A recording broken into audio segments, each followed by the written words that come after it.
దానివల్ల ఇక్కడ సేల్ 2-3 వేలు పెరగడం జరిగింది. మార్చిలో కూడా ఫుల్ ప్రజెంటేషన్ మేము చేశాం సార్. కంపెనీ వారు అంతకుముందు మాకు క్రేట్ ఇచ్చాము. ఇది 10 లక్షల నుంచి ₹1 కోటి దాకా మాకు క్రేట్ ఇస్తాము. ఎంత స్టాక్ ఇచ్చాము అదే స్టాక్ ఇస్తామని వాళ్ళు మాకు చెప్పడం జరిగింది. అది ఎప్పుడు చెప్తున్నారే 10 డేస్ నుంచి పోయిన ఏప్రిల్లో స్టాక్ వాస్తవం ఏంటంటే 2025 మార్చి 31వ తారీఖు నాడు ట్యాంక్ రెండు ఫుల్ సార్ అది లోడ్ ఉంది. మామూలుగా అన్ని కొంటుంది సార్. దాదాపు 80,000 లీటర్లు 70,000 లీటర్లు +/- మా దగ్గర స్టాక్ ఉంటే ఏప్రిల్లో మేము దాన్ని 10 నుంచి వరకు మేము లోడ్ తెచ్చుకోవాలి. ఆ తెచ్చుకోవడం లేదంటే ఆ ఏప్రిల్ నెలలో స్టాక్ బాగా తీసుకోలేదు. ఆ ఏప్రిల్లో మేము తక్కువ కాబట్టి 15 డేస్ తర్వాత బహుశా అది మార్చ్ వచ్చింది.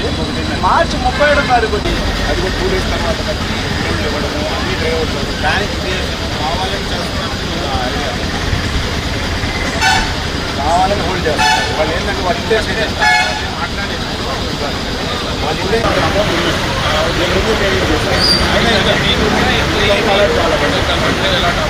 వాళ్ళు ఫ్రైడే కట్టినాము సరే మరొకగా చెప్తాను. గ్రామం పాలిక ఇంతమందికి అవసరం ఉంటుంది, ఇంతమంది అందరూ తెలుసుకున్నారు. ఎక్కడైతే ఆ పర్సన్ వచ్చారు ఏ ఊళ్ళో వచ్చారో ఆ విఆర్ ఉంటుంది కాల్ చేసి ఇలా రైతా. అందరికీ నమస్కారం. నెల్లూరు జిల్లాలో ఇంచుమించుగా 240 పెట్రోల్ అండ్ డీజిల్ అవుట్లెట్స్ ఉన్నాయి. కొంత సాటర్డే రోజు నుంచి ప్రెషర్ పెరగడం వల్ల కొన్ని చోట్ల ఈ డ్రై స్టేషన్స్ మన పంప్ స్టేషన్స్ డ్రై అవుతున్నాయి ఇలా మాట వచ్చినప్పుడు ఇమీడియట్గా జేసీ గారు, ఎంఆర్ఓస్, ఆ తర్వాత ఎస్పీ గారు సమన్వయంతో అన్ని చోట్ల విఆర్ఓస్ని పెట్టడం జరిగింది. మనకి ఇప్పుడు సప్లై బాగానే ఉంది. ముందుగా నేను ప్రజలకి అదే చెప్తున్నాను అంటే అన్ని పెట్రోల్ బంక్స్లో డీజిల్ ఉన్నాయి. మీరు ప్యానిక్ చేయకూడదు. మన జిల్లాలో కడప నుంచి, చిత్తూరు నుంచి, తర్వాత ఇక్కడ కృష్ణపట్నం పోర్ట్ నుంచి ఈ 3 చోట్ల నుంచి సప్లై ఉంది. బీపీసీఎల్, ఐఓసీఎల్, హెచ్పీసీఎల్ ముగ్గురుతో మాట్లాడడం జరిగింది. ఈ 3 చోట్ల నుంచి ఇప్పుడు సఫిషియంట్ అమౌంట్లో ట్రక్స్ కూడా బయలుదేరినాయి. బై 12-12:30 అన్ని పెట్రోల్ బంక్స్లో సఫిషియంట్గా డీజిల్గా, పెట్రోల్గా కూడా పెట్టడం జరుగుతుంది. నా రిక్వెస్ట్ ఏంటంటే కొంత ఈ ప్యానిక్ అవసరం లేదు. సఫిషియంట్ డీజిల్ ఉంది, పెట్రోల్ ఉంది.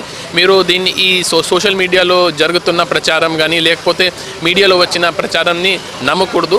ప్యానిక్ క్రియేట్ చేయకూడదు. ఇప్పుడే కూడా నేను ఇక్కడే కొడవలూరుకి రావడం జరిగింది. ఇక్కడే కూడా సఫిషియంట్ డీజిల్ ఉంది. కానీ ఇది ప్యానిక్ వల్ల ఏమైంది అంటే సపోజ్ వాళ్ళు 100 లీటర్ ఒక రోజు సేల్స్ ఉంటే ఈ లాస్ట్ 2 డేస్లో 200 లీటర్స్ అయిపోయింది. సో ఆ పబ్లిక్ కొంచెం భయపడి లేదు మేము ముందే స్టోర్ చేసి పెట్టేస్తాము అలా ఆలోచన చేస్తున్నారు. దయచేసి దీనికి అలా చేయకండి. ఆల్రెడీ మనం సఫిషియంట్ సప్లై ఆల్రెడీ అందుబాటులో ఉంది. తర్వాత బయట నుంచి ఆల్రెడీ డిస్పాచెస్ మొదలైనాయి. సో ఎక్కడ కూడా ప్రాబ్లం లేదు. కొంత మనం సరిగా దీన్ని కోఆర్డినేట్ చేసేస్తే ఈ సమస్య నుంచి బయట వస్తాము. ఆల్రెడీ పొద్దున సీఎం గారు టెలికాన్ఫరెన్స్ కూడా పెట్టడం జరిగింది. సీఎం గారు చాలా గట్టిగా ఇన్స్ట్రక్షన్స్ కూడా ఇవ్వడం జరిగింది. ఇప్పుడు హెచ్పీసీఎల్ కానీ, బీపీసీఎల్ కానీ, ఐఓసీఎల్ ఈ 3 కంపెనీస్ సీనియర్ ఆర్ఎమ్స్తో కూడా మాట్లాడుతున్నాము. నెల్లూరు జిల్లా వరకు అసలు ప్రాబ్లం ఏమి లేదు. ఈ రోజు కూడా సఫిషియంట్ అమౌంట్ ఆఫ్ డీజిల్ అక్కడ నుంచి డిస్పాచ్ అయింది. 12 నుంచి ఆ ట్యాంకర్స్ మాకు రావడం జరుగుతుంది. ప్రతి పంప్ స్టేషన్లో విఆర్ఓ కానీ, తర్వాత కానిస్టేబుల్ కానీ కూడా పెట్టడం జరిగింది. ఈ వచ్చిన వెహికల్స్ని కూడా గ్రీన్ ఛానల్ పెట్టేసి ఈ తొందరగా ఈ ట్యాంక్స్ని ఫిల్ చేయడానికి మేము వర్కౌట్ చేస్తున్నాము. సో సేమ్ ఒక సైడ్ అంటే be responsible citizen and the same time administration కూడా చాలా కష్టపడి పని చేస్తున్నారు. బై ఈవినింగ్ ఎట్టి పరిస్థితుల్లో situation will be under normalcy. Thank you.